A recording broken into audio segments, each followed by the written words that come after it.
Quiapo ngayon. Dito naman tayo pupunta sa mga handicraft. Ayan,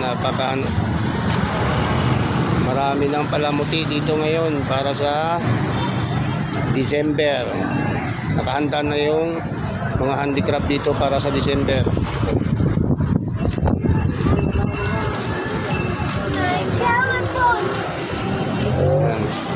Ayan. Kabilaan yan, puro mga handicraft. Ayan po.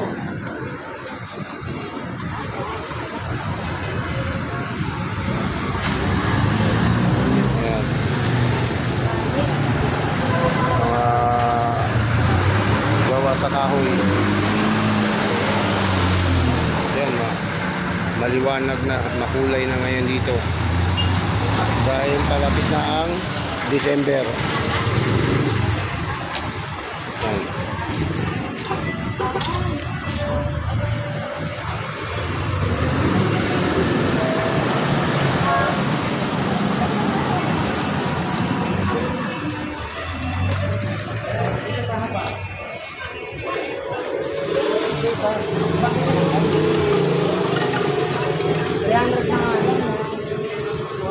Dito lang yan sa Quiapo, mga handicraft. Kabilaan yan. Ayan.